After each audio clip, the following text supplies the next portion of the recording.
ejecutiva del capítulo Nuevo León de la Academia Nacional Mexicana de Bioética. Paso la voz a nuestro presidente, el doctor Cipriano Martínez, quien nos hablará de bioética básica. Buenas noches a todos. En este momento inicio mi corta presentación de 15 minutos. Voy a permitirme compartir la pantalla. Em, no sé, ¿apagaste el compartir pantalla, Beli?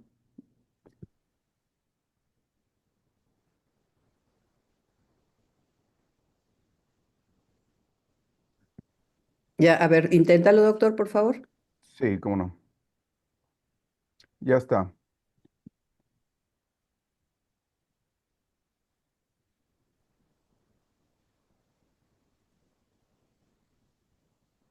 Hola, buenas noches.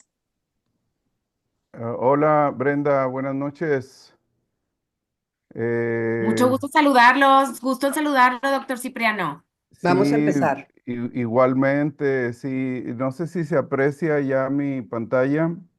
Sí, doctor, Sí, se aprecia. ya, doctor. Ok, Sí, doctor, la estamos viendo. sí, voy a poner la pantalla completa.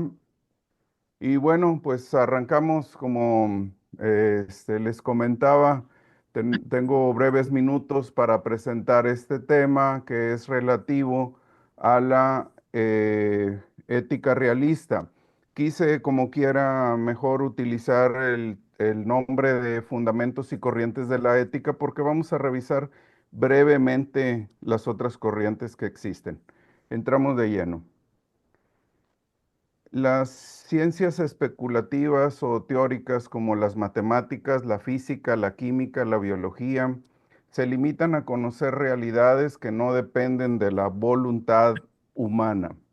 Es decir, son realidades que ya de antemano existen, hace falta descubrirlas, hace falta estudiarlas, perfeccionarlas, etcétera, etcétera. Pero esas no dependen de la voluntad humana. O sea, ese conocimiento, eso que existe, no depende de la voluntad humana. La ética, en cambio, se ocupa de la conducta libre del hombre. Es una ciencia normativa que califica los actos libres y volitivos o voluntarios.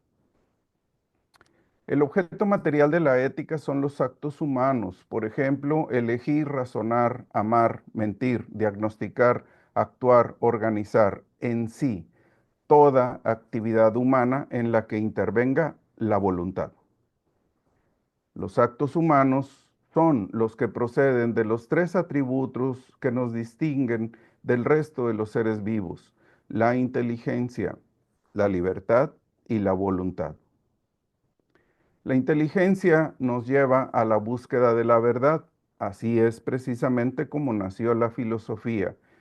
Ese amor, ¿verdad? Que en un momento determinado desarrollan aquellos primeros filósofos griegos, etcétera, por la sabiduría.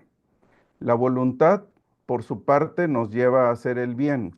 Muchas veces tenemos una visión distorsionada de lo que es hacer el bien y por eso no nos damos cuenta o no nos percatamos que en realidad no estamos en ese camino. Pero lo normal es que nos lleve a hacer el bien. La libertad, por su parte, nos lleva a la autodeterminación, entendiendo autodeterminación como el ser y hacer de tu vida lo que tú quieras. La ética es una ciencia filosófica, utiliza verdades ya adquiridas o demostradas y sigue un método afín a la metafísica, que se dedica a estudiar lo real, lo verdadero, es decir, el ser de las cosas.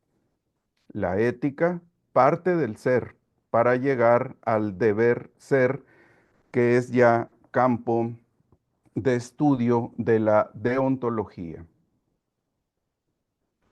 La ética afirma que la inteligencia y la voluntad humanas deben gobernar a las pasiones, en los negocios, No todo lo que produce ganancias es ético. Vemos infinidad de ejemplos de este tipo. En la biología, no todo lo científicamente posible es éticamente aceptable. Desgraciadamente también en este campo tenemos muchos, pero muchísimos ejemplos. Corrientes de la ética. Tenemos en primer lugar a la ética hedonista, enseguida la estoica, consecuencialista, de actitudes, de situación, proporcionalista y el tema que nos ocupa, la ética realista. Brevemente repasaremos las primeras 6. Ética hedonista, lo bueno para el hombre es lo agradable, el placer. Eso es lo que enseña este tipo de ética. Ejemplos, igualmente tenemos muchos como humanidad, como sociedad imperfecta que hemos creado. El consumismo, el materialismo, la drogadicción, la pornografía y un largo etcétera. Ética estoica, el bien supremo es la serenidad de ánimo. El ideal del estoico se reduce a sustín, resiste, soporta, abstín, abstente, prívate, lo contrario de la ética hedonista, que todo será en base al placer. Ética consecuencialista. La bondad o maldad de los actos depende de las consecuencias que de ellos sigan. Si el resultado final de una o muchas acciones ilícitas es bueno, se justifica la ilicitud. Por ejemplo, la ética del mercado, que tiene muchas acciones ilícitas, igualmente en muchos ejemplos, pero tiene una finalidad. Oye, tengo a gente trabajando, ganan dinero, llevan dinero a su casa, compran alimentos, pagan la renta, etcétera, etcétera. Ahí es donde se justifica la ilicitud. Y pues qué decir de las guerras, que para mí es la muestra número 1 de la imperfección de nosotros como seres humanos, tantas cosas ilícitas que se hacen con una finalidad supuestamente buena, o sea, una consecuencia buena. Ética de situación. La moralidad de una acción depende de la situación en la que se encuentre el sujeto que actúa. El individuo actuará de un modo y a veces de otro, aunque sea radicalmente opuesto al primero. Un ejemplo podría ser que alguien está tal vez en una congregación o en una agrupación que defiendan al embrión, al feto en desarrollo, o sea, antiaborto, y que una de sus hijas resulte embarazada y tienda a promover en ella la práctica del aborto, radicalmente opuesta una situación de la otra, pero esa es la ética de situación. Ética de actitudes. Dice aquí, lo importante es haber decidido una actitud general hacia el bien.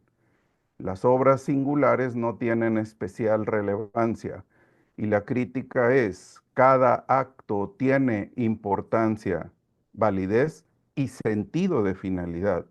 Es decir, los que trabajamos en ética o en bioética debemos de considerar que cada acto, por más mínimo que parezca, va a tener importancia, validez y sobre todo sentido de finalidad. Ética proporcionalista, la moralidad se determina en base al bien más grande o el mal menor. En política, la mayor parte de las decisiones se toman en base al beneficio de la mayoría. Podemos igualmente enumerar una gran cantidad de ejemplos. Y bueno, entramos a la ética realista. Hay una sola ética, la que se apoya en la realidad, en el ser de las cosas, en la naturaleza humana. Lo ético no se establece en el vacío, no se construye con juicios a priori. Su fundamento es la naturaleza humana, su bien verdadero. Y bueno, un esquema que recurrentemente utilizo, la filosofía, que es origen de todas las ciencias, con esas 6 ramas, que de ellas hay un entramado ahí de líneas que las unen y confluyen en ética realista precisamente, porque hay una asociación entre la ética y la metafísica que le da ese valor agregado, como lo voy a explicar en una lámina que sigue.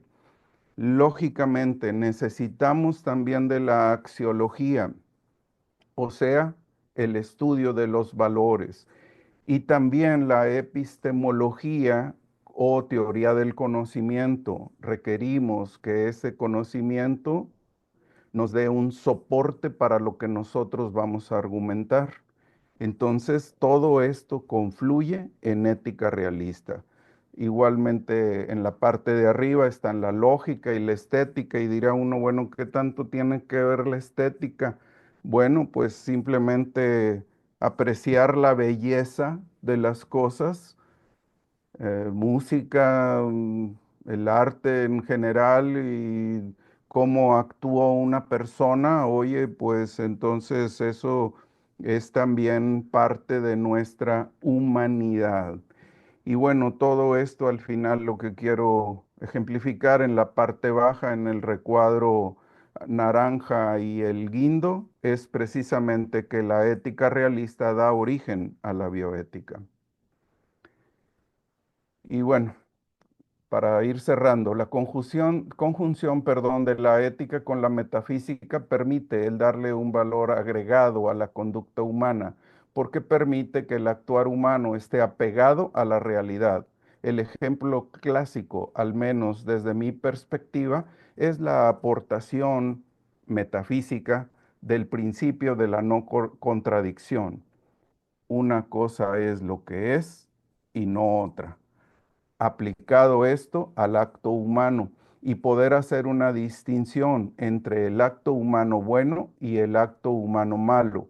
El bueno perfecciona a nivel de la naturaleza, que ese es el tema que voy a manejar en el mes de febrero, perdón, en febrero no, hasta marzo, porque en febrero tenemos sesión conjunta con la Academia Nacional Mexicana de Bioética. Bueno, perfecciona a la persona y le permite alcanzar el fin último del ser humano, el ser feliz. Mientras que el malo no lo perfecciona y por lo tanto no lo hace feliz. Conclusión, la ética realista es la base de la bioética, primero, por normar el acto humano y por estar fundamentada en la realidad. La bioética, por su parte, hace un agregado que es el estudiar al ser humano en sus 4 dimensiones, física, psicoemocional, social y espiritual, es decir, lo que lo hace persona. Además, la bioética promueve el respeto a su dignidad, entendiendo dignidad como el bienestar en las 4 dimensiones mencionadas, al igual que hace extensivo dicho respeto al resto de la biosfera. Y de eso, pues les comento que me recibí un regalo, ¿verdad? De un libro de Adela Cortina, donde ella precisamente hace un señalamiento que debemos de pasar del antropocentrismo al biocentrismo.